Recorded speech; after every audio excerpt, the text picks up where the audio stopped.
चर्चा की शुरुआत सबसे पहले इमरान लतीफ जी आपसे करना चाहती हूं। आम आदमी पार्टी से कई दिग्गजों ने सामने आकर ये कहा और इस चीज को स्वीकारा है, मतलब आप समझ लीजिए कि मीडिया के सामने यदि आप आके कह रहे हैं, अच्छा इस बात के मुझे ऐसे पूछना तो नहीं चाहिए पर जरूरी हो जाता है कि यदि वो खुद कह रहे हैं कि ऐसी कोई बात हुई है तो इसके लिए तो प्रमाण भी मांग सकती है भारतीय जनता पार्टी, क्योंकि संबित पात्रा कह रहे हैं कि भाई आप लोग की बौखलाहट है, कुछ दिनों से कुछ ठीक नहीं लग रही आम आदमी पार्टी।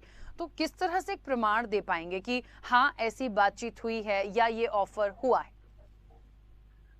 देखिए, एक एक करके कई सारे सवाल कर डाले आपने, मैं सबका जवाब देता हूँ। सबसे पहली बात तो बौखलाहट आम आदमी पार्टी को नहीं है, बौखलाहट भारतीय जनता पार्टी को है। जब से पंजाब चुनाव के परिणाम आए हैं और जब से देश भर के अंदर इस बात की चर्चा होने लगी है कि नरेंद्र मोदी के सामने अरविंद केजरीवाल के रूप में एक ऐसा चेहरा आ गया है जो उनको टक्कर दे सकता है, भारतीय जनता पार्टी के सामने आम आदमी पार्टी अपने शिक्षा के मॉडल और स्वास्थ्य मॉडल के साथ इस तरह से आकर खड़ी हो गई है कि वो भारतीय जनता पार्टी के अहंकार को चूर चूर कर सकती है। और इसका जीता जागता उदाहरण आपको हिमाचल प्रदेश में जिस तरीके से आम आदमी पार्टी की लोकप्रियता बढ़ रही है, गुजरात में जिस तरीके से लोग आम आदमी पार्टी को हाथों हाथ लेने का काम कर रहे हैं, अपनी पलकों पर बिछाने का काम कर रहे हैं, उससे साफ दिख रहा है कि आम आदमी पार्टी अब दिल्ली और पंजाब से होते हुए देश भर के अंदर बड़ी बड़ी तेजी के साथ फैल रही है। तो ये बौखलाहट है भारतीय जनता पार्टी की, जिसकी वजह से उन्होंने अपने लठैतों ईडी और सीबीआई को आम आदमी पार्टी के नेताओं के पीछे लगा दिया है। अच्छा, अब ये जो कोई नई बात तो भारतीय जनता पार्टी के लिए है नहीं। इन्होंने गोवा में किस तरह से सरकार बनाई थी, किसी से नहीं छूट छुपा है। मध्य प्रदेश में इन्होंने किस तरीके से सरकार को हाईजैक किया और किस तरीके से सरकार बनाई तोड़ फोड़ करके, ये किसी से नहीं छिपा है। इन्होंने अरुणाचल में किस तरीके से तोड़ फोड़ करी, किसी से छिपा नहीं है। तो कुल मिलाकर अभी तक होता ही आया था कि कांग्रेस पार्टी ने विधायकों की अपनी एक मंडी सजा रखी थी और वहां से ये खरीद फरोख्त करके सरकारें बनाते गिराते थे।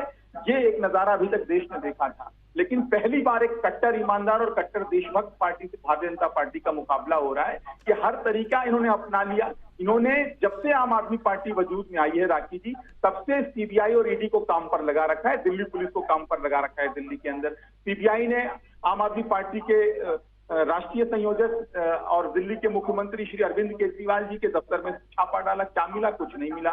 सीबीआई ने सर्विसेज के मामले में सत्येंद्र जैन जी के ऊपर रेड डाली और उसके बाद 3 साल तक केस चलाया, मिला क्या? कुछ नहीं मिला। सीबीआई ने मनीष सिसोदिया जी के घर पर और दफ्तर पर छापे डाले, क्या मिला? कुछ नहीं मिला। आज भी जो सीबीआई ने रेड डाली है मनीष सिसोदिया जी की शराब नीति को लेकर, उसमें भी क्या मिला? अभी तक सीबीआई कुछ स्पष्ट नहीं कर पा रही। और पूरे दावे और पूरे गारंटी के साथ मैं कह रहा हूं कि जिस तरीके से अभी तक मुख्यमंत्री जी बेदाग साबित हुए, जिस तरीके से मनीष सिसोदिया जी बेदाग साबित हुए कई बार, जिस तरीके से हमारे सारे मंत्री बेदाग साबित हुए सीबीआई ईडी की रेड से, जिस तरीके से हमारे 40 से ज्यादा विधायक दिल्ली पुलिस के जो कार्रवाइयां रही उससे बिल्कुल बेदाग निकले, बाइज्जत बरी निकले कोर्ट के द्वारा, इसी तरीके से आने वाले दिनों में भी आम आदमी पार्टी का एक एक नेता, एक एक मंत्री, एक एक विधायक साफ सुथरा निकलेगा। आज आप उदाहरण के तौर पर देख लीजिए, मैं कई सारे उदाहरण ले रहा हूं जो खरीद फरोख्त और ईडी और सीबीआई के जरिए नेताओं को उत्पीड़न करके उनको भारतीय जनता पार्टी में कैसे लाया जाता है और कैसे पार्टी तोड़ी जाती है। एक नहीं, मैं आपको दर्जनों उदाहरण देता हूं। शिवेंद्र अधिकारी का उदाहरण ले लीजिए, बंगाल के सबसे भ्रष्ट नेता माने जाते थे।